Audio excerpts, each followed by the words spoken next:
नमस्कार, जन उत्तराखंड बुलेटिन में आप सभी दर्शकों का हार्दिक स्वागत है और आपके साथ मैं जुड़ी हूं लीजा। खबरों की शुरुआत करेंगे लेकिन एक नजर हेडलाइंस पर।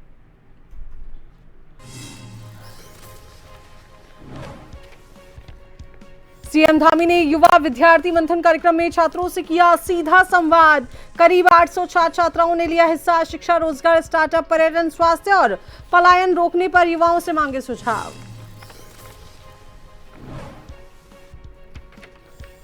चंपावत के धूरा में सशक्त बहना उत्सव 2026 कार्यक्रम का आयोजन। महिला सशक्तिकरण और आत्मनिर्भरता बढ़ाने पर जोर। स्थानीय महिलाओं की भागीदारी रही प्रमुख आकर्षण। प्रदेश में स्वाइन फ्लू का बड़ा खतरा। पॉजिटिव मरीजों की संख्या 50 के पार। रोकथाम के लिए युद्ध स्तर पर जुटा स्वास्थ्य विभाग। हर जिले में रैपिड रेस्पॉन्स टीम सक्रिय।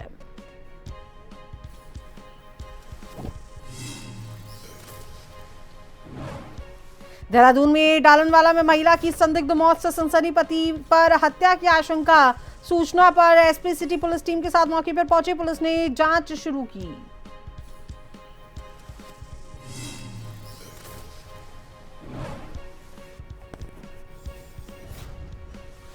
उत्तराखंड में बदला मौसम। पर्वतीय जिलों के लिए येलो अलर्ट जारी। हरिद्वार में मूसलाधार बारिश से कई इलाकों में जल भराव। नेपाल में बाढ़ के बाद सरकार अलर्ट। शारदा नदी के घाटों पर बढ़ाई निगरानी।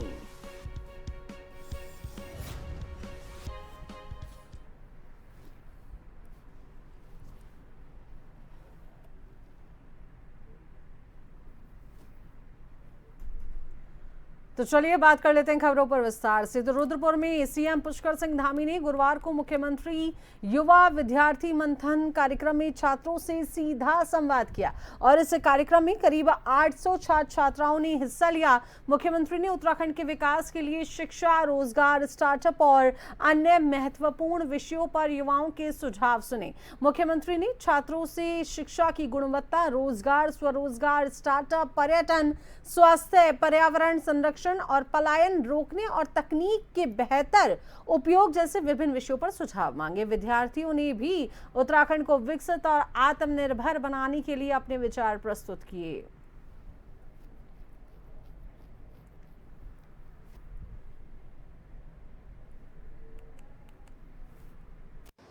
बच्चे हैं, ये हमारे युवा हैं, ये हमारे स्टूडेंट हैं। लोग बोलते हैं कि ये कल के नागरिक हैं, भविष्य के नागरिक हैं, भविष्य के जिम्मेदार लोग हैं। मैं ऐसा मानता हूं कि आप आज के भी जिम्मेदार हैं, आज भी भविष्य हैं और कल भी आप ही को भविष्य को संवारने का काम करना है। यानी कि कल की जिम्मेदारी भी आपके कंधों पर आने वाली है और आज से ही आ गई है। इसलिए अपने कामों को बहुत अच्छे तरीके से हम सबको करना है। पुलिस की कार्यप्रणाली पर सवाल उठते हुए आज कांग्रेस के हल्द्वानी विधायक सुमित हृदयेश के नेतृत्व में नैनीताल पुलिस कप्तान का बुद्ध पार्क के अंदर पुतला फूंका गया। पुलिस की कार्यप्रणाली पर यहां पर सवाल उठाए गए। आपको बता दें कि विधायक ने कहा कि आज जिस प्रकार से नैनीताल पुलिस कप्तान का रवैया रहा है वह कप्तान का नहीं, गुंडे का है और हमारे ही पार्षदों के खिलाफ झूठे मुकदमे दायर कर दिए गए।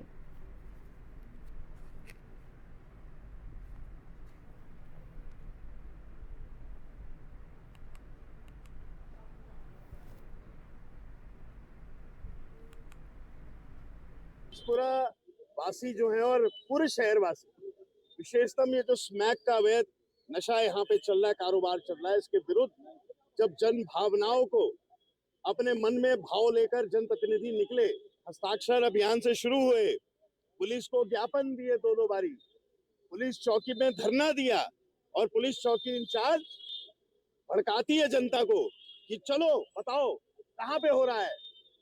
ये पुलिस का काम है पता करने का, जनता का नहीं। और पुलिस को सब पता है कहाँ पे क्या अवैध हो रहा है।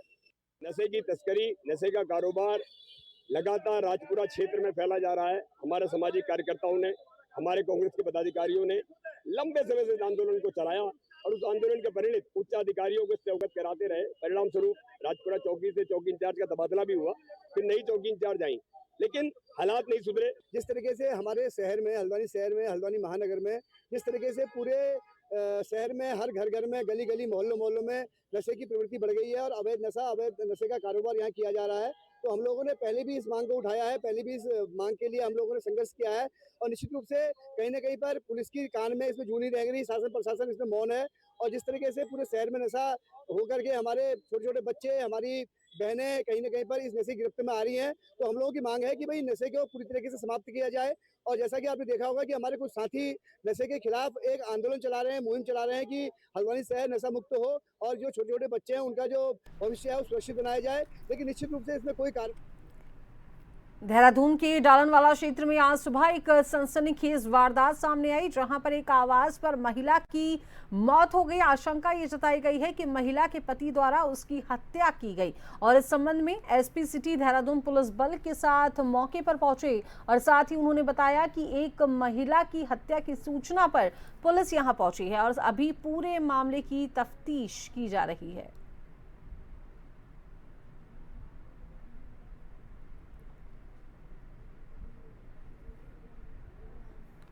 देखिए, ये थाना डालनवाला का क्षेत्र है।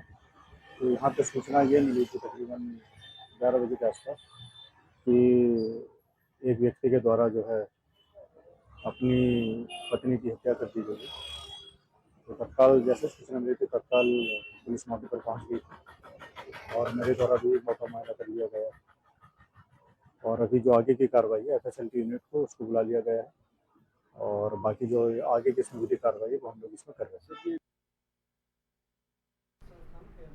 विश्व भर में प्रसिद्ध कलियर में स्थित दरगाह साबिर पाक की 758वें उर्स मुबारक चल रहा है। दूर दराज से लाखों की संख्या में श्रद्धालु पहुंच रहे हैं और बताया जाता है कि हजरत साबिर पाक रहमतुल्लाह अलैहि के रोजे मुबारक पर जो भी मन्नत मांगी जाती है वे पूरी होती है। ईद मिलादुन्नबी ने मौके पर साबिर पाक के रोजे मुबारक की जियारत करने के लिए लाखों की संख्या में श्रद्धालुओं की भीड़ उमड़ रही है।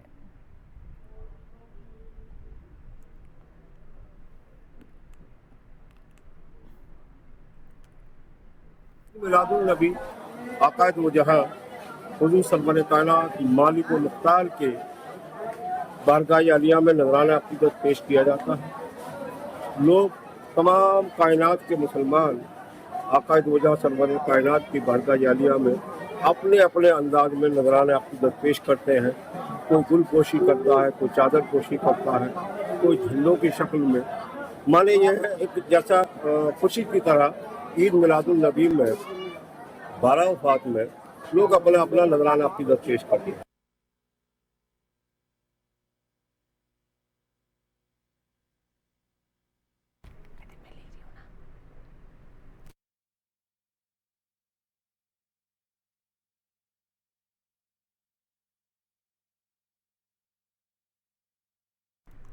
नेपाल में जो बाढ़ आई, जो त्रासदी हुई है, जिस तरीके से हाहाकार की जो स्थिति देखने को मिली, उसके बाद अब उत्तराखंड सरकार ने प्रदेशवासियों की रक्षा के लिए राहत बचाव कार्य की भी बात की है। आपको बता दें कि नेपाल के रसुआ क्षेत्र में भूटे कोशी नदी में अचानक आई भीषण बाढ़ के बाद उत्तराखंड सरकार ने वहां पर फंसे प्रदेशवासियों की मदद के लिए निगरानी और संपर्क व्यवस्था सक्रिय कर दी है। उत्तराखंड राज्य आपदा प्रबंधन प्राधिकरण ने प्रभावित क्षेत्र में मौजूद उत्तराखंड के नागरिकों की जानकारी जुटाने और उनके परिजनों की सहायता के लिए हेल्पलाइन नंबर जारी किए हैं। यदि उत्तराखंड का कोई नागरिक नेपाल के प्रभावित क्षेत्र में फंसा है या किसी व्यक्ति के बारे में कोई जानकारी उपलब्ध है तो राज्य आपातकालीन परिचालन केंद्र देहरादून से संपर्क किया जा सकता है। सरकार का फोकस प्रभावित क्षेत्र में मौजूद उत्तराखंड के लोगों तक सहायता पहुंचाने और उनके संबंध में जरूरी जानकारी जुटाने पर है।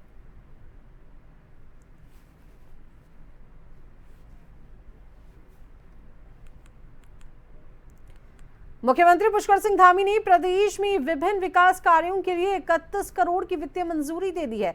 ऋषिकेश के ग्राम सभा भुट्टोवाला के वार्ड नंबर 3 में बंगला नाला के ऊपर 30 मीटर स्पान पुल निर्माण के लिए 3.16 करोड़ की स्वीकृति दी। पिथौरागढ़ के गंगोली हाट में चंडाक बास आवला घाट गंगोली घाट सड़क और रामगंगा नदी में स्टील गर्डर पुल निर्माण के लिए 15.30 करोड़। उधम सिंह नगर जिले के खटीमा में मिला घाट से भंगा कॉलोनी होते हुए मयूर विहार तक इंटरलॉकिंग टाइल्स कार्य के लिए 3.5 करोड़ की मंजूरी दी गई है। एसडीआरएफ के 108 कार्मिकों को कुंभ मेला 2025 के सकुशल निष्पादन के लिए पुरस्कार के लिए 5 लाख। चंपावत के देचमार में मल्टी लेवल पार्किंग निर्माण के लिए 9.80 करोड़ की स्वीकृति देते हुए पेयजल निगम को कार्यदायी संस्था नामित किया गया। मुख्यमंत्री ने 6वें केंद्रीय वेतनमान में पेंशन प्राप्त कर रहे सार्वजनिक निकाय के सिविल व पारिवारिक पेंशनरों को बढ़ा हुआ महंगाई भत्ता देने का अनुमोदन किया।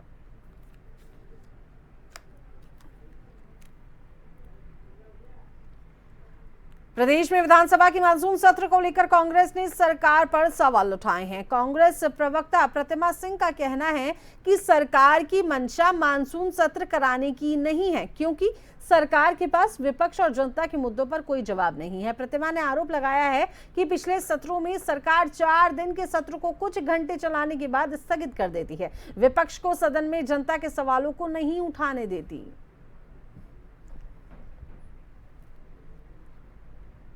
देखिए, सत्र कराएंगे कैसे, क्योंकि सरकार का जो सत्र क्या है, सत्र में चर्चा होती है, विपक्षी सवाल पूछते हैं जिनके जवाब सत्ता में बैठे लोगों को देना होता है।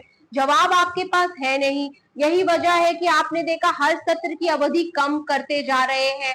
जब विधायक विपक्ष के सवाल पूछना चाहते हैं तो जो अडजर्न कर देते हैं। 4 दिन, अगर मैं गैरसैंण की बात करूं, 4 दिन का सत्र लेके जाते हैं, 3.5 घंटे में खत्म कर देते हैं।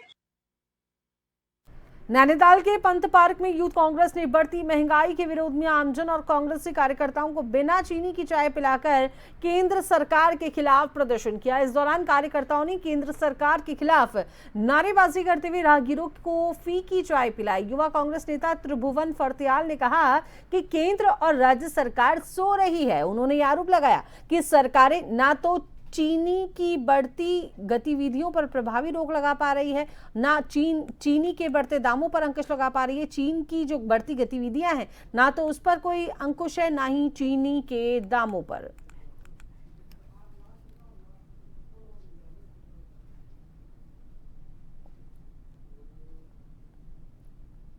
हमारे जो युवा कांग्रेस का जो एक कार्यक्रम है फीकी चाय पिलाने का, ये एक सांकेतिक कार्यक्रम है। इससे एक मैसेज देना चाहते हैं हम, जो ये कानों में रुई डाल के जो सोई सरकार है, चाहे वो राज्य की सरकार है, चाहे वो हमारे केंद्र की सरकार है, जो वर्तमान सरकारें हैं, ये ना चीन के बढ़ते हुए कदमों को रोक पाए और ना ये चीनी के बढ़ते हुए दामों को रोक पाए। हमारा सबसे बड़ा दुराग्रह है, सबसे बड़ा जो हमारे साथ पूरे देश के साथ जो छलावा करने का काम किया, चीन की हालत क्या है, ये जिस प्रकार के जो वीडियो निकल कर अरुणाचल प्रदेश से निकल कर आ रहे हैं, और चीन का जिस प्रकार से जो हमारे देश की जो सीमाओं के साथ जो उनका जो घुसपैठ हुई है, उसको लेकर भी ये किसी से आज छिपा नहीं है। तो चलिए, वक्त तो चला है छोटे से ब्रेक का।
राजनीति के चक्रव्यूह के सियासी वीर,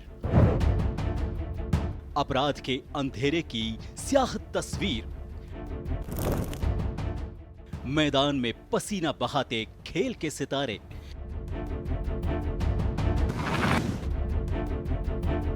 मनोरंजन की दुनिया के गॉसिप गलियारे, शिक्षा की रोशनी से होता भविष्य उजियारा, अर्थव्यवस्था हो या ऊपर नीचे होता मार्केट का पारा, हर हलचल पर नजर रखते हमारे खबरों के जांबाज। हम हैं जन टीवी, जन जन की आवाज।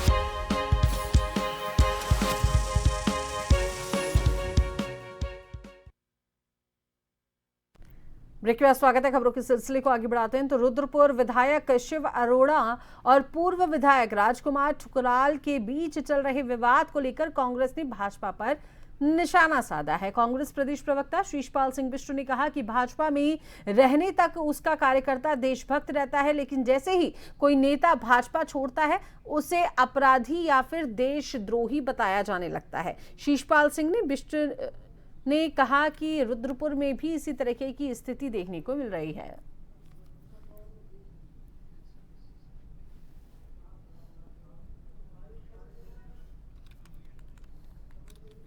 के एजेंडे पर चलता है तब तक वो देशभक्त है, तब तक उसमें कोई दोष भाजपा को नजर नहीं आता। लेकिन जैसे ही भाजपा का कोई नेता भाजपा छोड़ दे, वो भाजपा की नजर में अपराधी हो जाता है, देशद्रोही हो जाता है। यही रुद्रपुर में चल रहा है। अब राजकुमार ठुकराल जी कांग्रेस पार्टी में है, कांग्रेस की नीतियों रीतियों से वो प्रभावित हुए और कांग्रेस को मजबूत कर रहे हैं। ये भाजपा से सहन नहीं हो रहा है। तो वहीं हरिद्वार में देर रात से ही मूसलाधार बारिश का सिलसिला जारी है, जिसके चलते कई जगहों पर जल भराव की स्थिति देखने को मिली है। आपको बता दें, हर सड़कों पर सैलाब जैसी स्थिति बन गई। आम जनजीवन काफी हद तक प्रभावित नजर आया। बारिश से भगत सिंह चौक, रानीपुर मोड़, कनखल, लटोवाली और बड़ा बाजार जैसे प्रमुख क्षेत्रों में सड़कों पर पानी भर जाने से तालाब जैसी स्थिति देखने को मिली। बारिश से हुई जलभराव को लेकर हरिद्वार जिलाधिकारी मयूर दीक्षित ने बताया कि जहां अधिक जलभराव हुआ वहां पंपिंग सेट लगा पानी निकालने का काम किया जा रहा है और कई स्थानों पर कुंभ मेले निर्माण कार्य भी चल रहे हैं। ऐसे स्थानों पर चेतावनी बोर्ड लगाए गए हैं। बारिश को लेकर सभी आपदा टीमों को अलर्ट पर रखा गया है। ये जो लगातार बारिश चल रही है उसको देखते हुए विभिन्न जो हमारे नगर निकाय हैं, नगर निगम है, सभी डिपार्टमेंट, सिंचाई, जल संस्थान, जल निगम, सभी को डायरेक्शंस दिए गए कि फील्ड में बने रहें और जल निकासी सुनिश्चित कराएं। इसके अतिरिक्त जगह जगह पंप लगाकर भी जल निकासी कराई जा रही है। उप जिलाधिकारियों को भी अलर्ट पे रखा गया है। नदियों का जलस्तर भी मॉनिटर कर रहे हैं कि कहीं कोई स्थिति ऐसी ना हो कि नदियों के बंदे आदि में कोई डैमेज हो। सिंचाई विभाग के अधिकारी भी मौके पर जाकर देख रहे हैं कि बंदे की क्या स्थिति है और सैंड बैग्स आदि का इंतजाम भी रखा गया है। साथ ही विद्युत विभाग को भी विद्युत सुरक्षा और साथ ही विद्युत आपूर्ति सुचारू बनी रहे उसके लिए भी बता दिया गया। उत्तराखंड की राजधानी देहरादून में 2025 के अंदर मेयर के चुनाव हुए थे। अब चुनाव के दौरान बीजेपी के जो मेयर हैं, प्रत्याशी जो रहे सौरभ थपलियाल ने वादा किया था कि जीतने के बाद शहर के सभी वार्डों में सीसीटीवी कैमरे लगाए जाएंगे। मेयर का चुनाव जीते 1 साल से ज्यादा का समय बीत चुका है, लेकिन अब तक सभी वार्डों में सीसीटीवी कैमरे लगाने की योजना धरातल पर नहीं उतर पाई है। इसको लेकर जब देहरादून के मेयर सौरभ थपलियाल से सवाल किया गया तो उन्होंने कहा कि सभी 100 वार्डों में सीसीटीवी कैमरे लगाने को लेकर मंथन जारी है।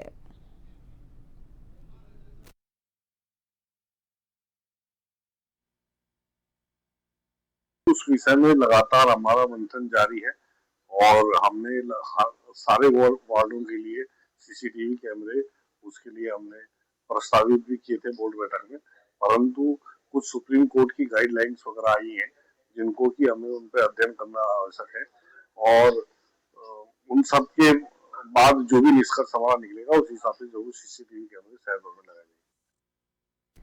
कांग्रेस की प्रवक्ता गरिमा दसौनी ने फिर एक बार युवाओं को लेकर सरकार पर निशाना साधा है। उन्होंने कहा कि हरीश रावत की सरकार मात्र 2.5 साल ही चल पाई है, क्योंकि कुछ समय वे बीमार रहे और कुछ समय बाद ही दल बदलों के कारण उनकी सरकार गिरा दी गई थी। उसके बावजूद भी जो रोजगार दर है वह उनके कार्यकाल में बढ़ी है।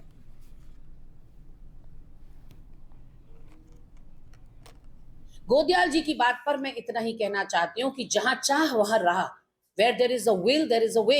अगर गोदयाल जी ने सोचा है कि वो जिस घर में सरकारी नौकर नहीं है या जिस घर में ब्रेड अर्नर नहीं है, चूल्हा चौका या कमाई करने वाला 2 जून की रोटी लाने वाला नहीं है, उसको वो रोजगार देंगे तो फिर उसके लिए रास्ते निकाले जा सकते हैं। उन्होंने एक बात कही है, उसके बाद उस पर काम करना शुरू करेगी कांग्रेस। तो वहीं अगली खबर की ओर रुख करेंगे तो जौलीग्रांट के बड़ोवाला स्थित राजकीय इंटर कॉलेज में आगजनी की घटना से हड़कंप मच गया। शरारती तत्वों ने रिकॉर्ड रूम में घुसकर फाइलें जला दी, कार्यालय में तोड़फोड़ कर आग लगा दी। तो वहीं घटना की सूचना मिलते ही स्थानीय सभासद अरुण सोलंकी, विनीत मनवाल और नगरपालिका अध्यक्ष नरेंद्र सिंह नेगी मौके पर पहुंचे। मामले की सूचना जौलीग्रांट पुलिस को मौके पर दी गई, जिसके बाद पुलिस जांच में अब जुट गई है। स्थानीय लोगों ने पुलिस से आरोपियों को जल्द से जल्द पकड़कर कठोर से कठोर कार्रवाई करने की मांग की है।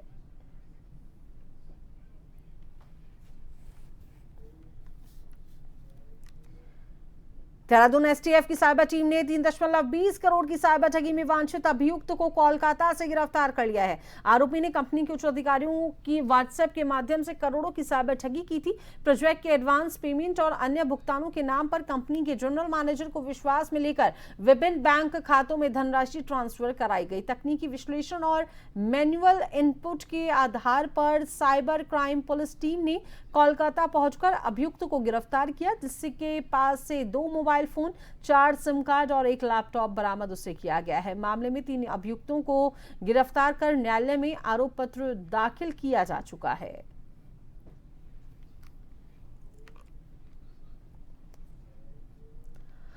हाईकोर्ट ने चमोली जिले के गोविंद घाट स्थित हेलीपैड के अस्थायी अधिकरण को लेकर पूरी तरीके से गैर कानूनी और प्रक्रियागत नियमों का उल्लंघन करार दिया है। न्यायमूर्ति रविंद्र मैठानी की एकल पीठ ने जिला प्रशासन चमोली के 23 मई 2024 और 27 जून 2025 को जारी अधिकरण आदेशों को निरस्त कर दिया है। न्यायालय ने स्पष्ट किया है कि भूमि अधिग्रहण एवं पुनर्वास अधिनियम 2013 की धारा 81(2) के तहत किसी भी संपत्ति के अस्थायी अधिकरण से पूर्व प्रभावित पक्ष को लिखित नोटिस और पर्याप्त समय देना अनिवार्य था, जिसका पालन करने में राज्य प्रशासन पूरी तरीके से विफल रहा।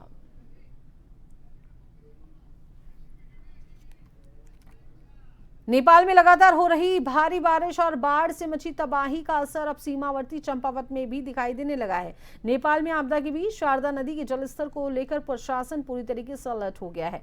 टनकपुर में एसडीआरएफ को हाई अलर्ट पर रखते हुए शारदा बैराज घाटों और निचले इलाकों में निगरानी बढ़ा दी गई है। प्रशासन ने लोगों से नदी और तटीय क्षेत्रों से दूरी बनाए रखने की अपील की है। नेपाल में भारी वर्षा और भीषण बाढ़ की स्थिति को देखते हुए चंपावत जिले के सीमावर्ती क्षेत्रों में प्रशासन ने सतर्कता बढ़ा दी है।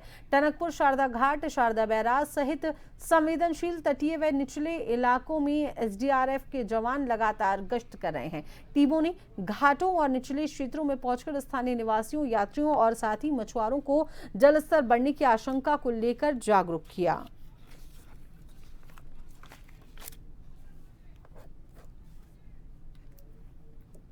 उत्तरकाशी भगवान आशुतोष की नगरी है और यहाँ देवों के देव महादेव श्री काशी विश्वनाथ के रूप में विराजमान है। और इसी काशी विश्वनाथ के प्रांगण में श्रीमद् भागवत कथा का आयोजन किया जा रहा है। 7 दिवसीय श्रीमद् भागवत कथा में दूर दूर से लोग जो हैं कथा का यहाँ पर श्रवण करने के लिए पहुंच रहे हैं। श्रीमद् भागवत कथा में व्यासपीठ पर विराजमान भद्राचार्य महाराज के मुखारविंद से सभी लोग कथा का श्रवण कर रहे हैं।